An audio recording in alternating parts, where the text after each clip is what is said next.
Let's I think we will find it out eventually. Let's do a little addition here. Let's take a lot of mistakes done from the beginning of the crime scene. Let's add that to a supportive family of an individual, Kenny, to pin this on. And then that equals the police being able to cover everything up, stick it on Kenny, and not need to look anywhere else. Yeah, it's just an easy resolution to let in, another well, this case is solved and done. Don't have to worry about that. Yeah. Or never get solved.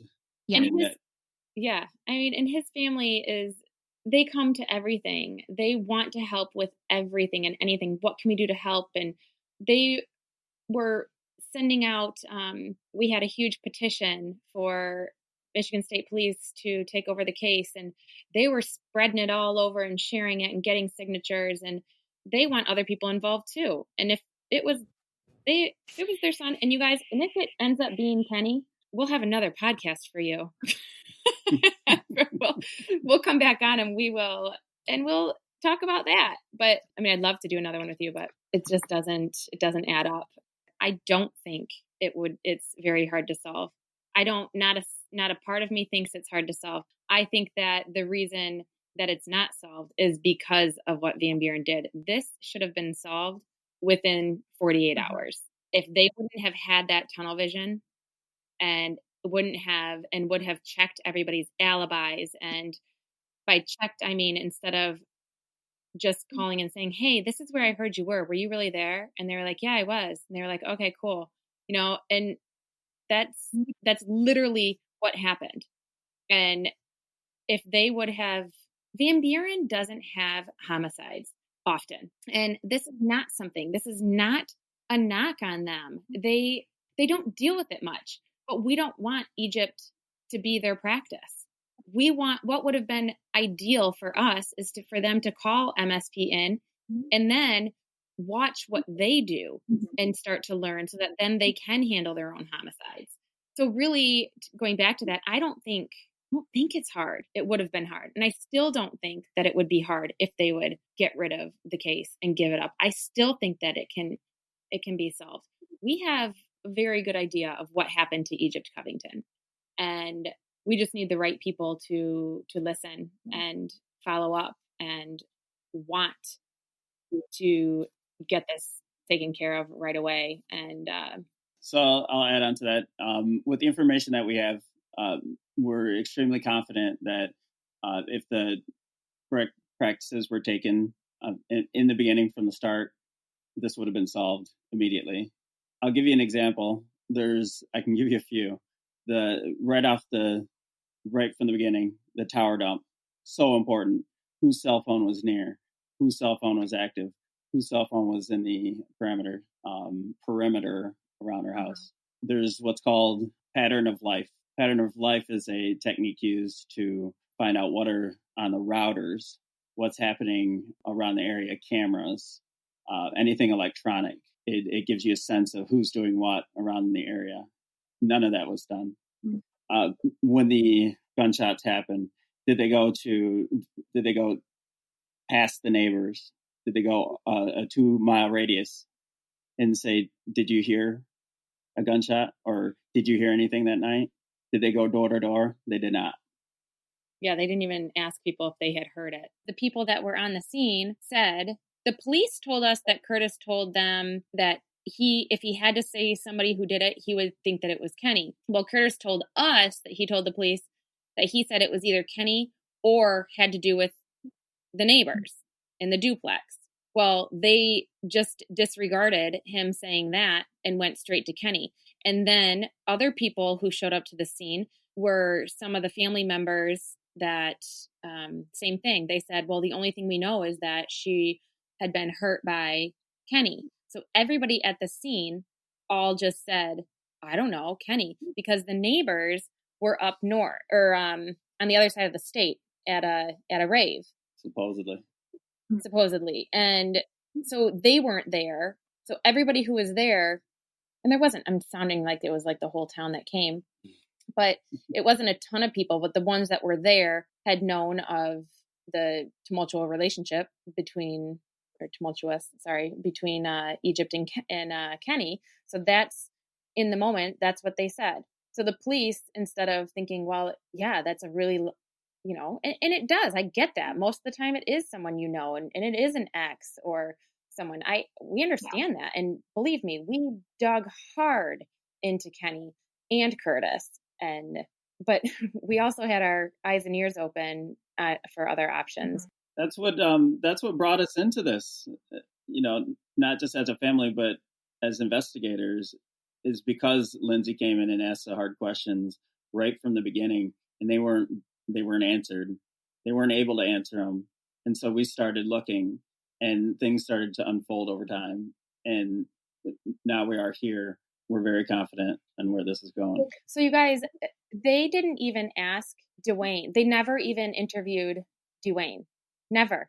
Still have never interviewed him. He and I have gone there and asked to talk to the police a year and a half. October of 2018 is when the first time that Dwayne sat and ever spoke to the police officers. They didn't even ask her brother. And if they would have talked to him, then they would have known, because he partied with her, he hung out with her. They would have known that she does have some other friends, and there might be some other possibilities that might have happened to her. And yes, he could have gone to them, but he knew he wasn't the one that killed her and didn't, anyway, I don't want to make it sound like... How did they know that we didn't argue, that I didn't argue with her and I had a problem and something happened? Yeah. They wouldn't have known that. Yeah. And I found that out because this is how it all started when we started dating. And he told me about his sister, and I was like, because Dwayne and I started dating 3 months, 3 months after she was killed. So I never had the pleasure of meeting Egypt. Mm-hmm. So he told me about it. And I said, well, I mean, they've checked you, right? Because here I am thinking, like, am I dating this killer? Like, what? Who are you? And I'm like, so then I'm like, where were you? Who were you with? And I'm checking with all of this. And so then he told me exactly where he was and what happened. And I double checked. They didn't even, those are the first people that you interview and you talk to. Those are the people that know her. And so there's other key people that weren't interviewed, people that were close to Kenny, his boss. Was he acting funny at work? Relatives, things of that nature that we thought to interview and to talk to, just to confirm these things. They didn't confirm Curtis's timeline with his ex and with his daughter's mom. Sorry, I said baby mama. They didn't confirm with her to make sure his timeline. There's just so many things that we had to do that they did not, just to make sure. How has Egypt's murder impacted your guys' family? It's just to put it short, it's torn us apart. That's the bad part about it, but the actual good part about it is I became much closer to my mother, and we've never been closer in my whole life. So always good that comes out of bad, but overall with the family, and I put a lot of blame on, again, Van Buren Police Department, not because I'm picking on them, but because they chose to be a bias towards family members from the beginning. And that slowly ripped us apart because our different opinions didn't matter. When one side of the family opinion hit hard, they rode with it. And when we spoke up to say there might be some other option, we were completely put to the wayside. Then it began to escalate. I'm kind of sidestepping around things, but it kind of escalated personally from family sides, and it's been really ugly. So I can't paint a pretty picture around it. It's been real ugly, and it's probably right now the furthest apart that it's ever been. Do you and your family have very differing opinions still on what happened to Egypt, and that's part of what is polarizing? Absolute polarization. Yeah. I'm sorry, that has to be hard. I feel like that's something that a lot of like there's obviously so many true crime podcasts that cover different cases. And I think that that's something people who cover true crime, ourselves included, fail to talk about, is the impact of a murder or a death or kidnapping or whatever it is, the impact that that has on the family, who is still continuing on in whatever way they can. I can't imagine that's easy, even when all sides agree. Yeah. Yeah. It hasn't been easy at all. It is very hurtful, still is, but it's the attacks have been so frequent that it's getting a little bit more numbing. So it's What do you and your family, but what do you guys want people to remember most about Egypt? her smile. Yeah. That's, I mean, you see it in the pictures. Pictures speak 1,000 words, and the only way that you guys can get a sense of our memories and our feelings towards her is by seeing her smile. But, And I would say from my opinion, having just learning so much about her through everybody else, what I feel that I take from her is her genuine kindness. She was kind to everybody. It didn't matter where you were from, what you looked like, what you drove, and it doesn't matter. Every single person that ever talks about her just says, she is the kindest person I've ever met. She helped me with this, or she didn't even know me. And I was sitting at a table by myself in lunch, and she was the one that came up to me, made sure I felt comfortable. And I mean, we have story after story after story of her just huge, enormous, kind heart. And I think that is what is just incredible and just shines through the community and the support. And that's why so many people are fighting for her justice, because of Yeah. her amazing kindness. I can tell she's really impacted a lot of people. You know, I feel like everyone she met, she impacted their life in some beautiful way. And you can see that in her smile and the stories you guys have shared and the stories we could find online. Absolutely. yes. If you remember this, Joanne, what was your last interaction with Egypt like? The last interaction really was when we hung out. She came and picked me up, and we hung out with our cousins, our first cousins that we grew up with. We don't get a chance to see them very often, and when we're little, we did everything together. You couldn't separate us, and so we just went out to Buffalo Wild Wings and hung out there and caught up on all the silly things and things that were going on with our lives. And you know, they have kids now and all that, and it was just fun. I mean, that's the last real big memory I have of her. And you guys, I just want to, I think we shared this with our listeners, but you guys have Ruby, Egypt's dog, right?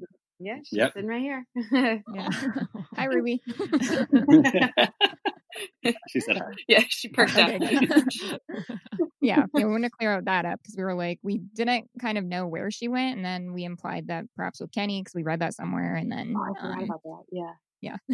Yeah. So cleared that up too. Ruby was originally Tina's dog, and I think this story is funny. And so I'm sorry, and Tina is Egypt and her mother, and so Ruby was. Tina had got Ruby, and Egypt went over and visited, and she was like, I'll take that dog. And Tina was like, okay. And so then it became Egypt. She became Egypt. So That's hilarious. She was like, well, that dog's for me, so thanks, bye. So Tina's funny when she says that story, and yeah, and so then she had her, and she was, holy shit, was she an incredible mother to that dog, because Ruby is the sweetest. She goes to anybody, kids. My daughter puts her doll clothes on her. She's a little, for those of you who don't know, she's a little pug chihuahua. So she weighs 11 pounds, and she just lets everyone do. I mean, like I said, my daughter puts her baby doll clothes on her, and she just sits there and just looks at us like, seriously. But she's just such, I mean, you can just, that also shows Egypt's personality, and in my opinion, from not being able to meet her, but I can see it through her dog and the way that Ruby just, you know, she's sitting on Dwayne's, she's just a lap dog anywhere we are. Ruby's there with you. And Egypt used to take her to, she was a beer and wine distributor for Rave, and she would take her into her accounts, and everyone knows Ruby. And because Egypt